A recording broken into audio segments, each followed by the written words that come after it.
Nous avons en endoscopie pulmonaire ou digestive des instruments qui rentrent dans le corps par des voies naturelles, qui parfois vont explorer des lésions au bout d'une alvéole pulmonaire par exemple.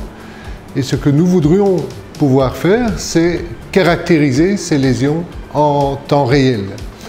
Nous cherchons à développer un cathéter qui puisse être introduit par les voies naturelles et qui soit muni à son extrémité d'un dispositif intelligent permettant de reconnaître certains marqueurs à la surface de cellules et donc de nous donner une information sur la probabilité des cellules d'appartenir à une tumeur de tel type ou à une tumeur d'un autre type. Nous allons faire ça au niveau du poumon dans un premier temps parce que c'est là que la nécessité d'un diagnostic différentiel est la plus importante à faire de manière rapide au cours de l'endoscopie.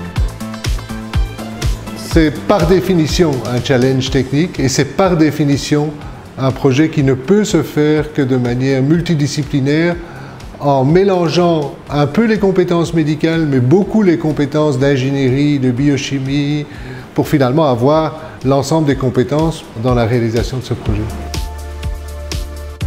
Le but pour nous, c'est vraiment de transformer les desiderata du médecin en tâches ingénieurs pour au final avoir un instrument qui correspond aux besoins du médecin et être utilisable chez l'homme. Alors au niveau ingénieur, les difficultés rencontrées sont liées à la mécanique flexible. Donc on a tous les problèmes liés à la flexibilité pour transmettre des forces dans un environnement flexible et aussi des problèmes à résoudre au niveau des dimensions vu qu'on doit passer par les voies naturelles et on doit avoir des instruments qui doivent être inférieurs à 2 mm de diamètre.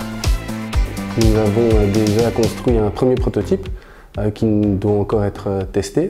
Et pour l'aspect plus fondamental, nous étudions des matériaux intelligents, les polymères amorphiformes, pour pouvoir par la suite les intégrer dans la nouvelle version de l'instrument. Les polymères amorphiformes ont une caractéristique incroyable, c'est qu'ils peuvent se déformer jusqu'à 200% de leur longueur initiale. Et donc ça ouvre le champ d'application à la médecine pour des applications telles que la protection de notre capteur.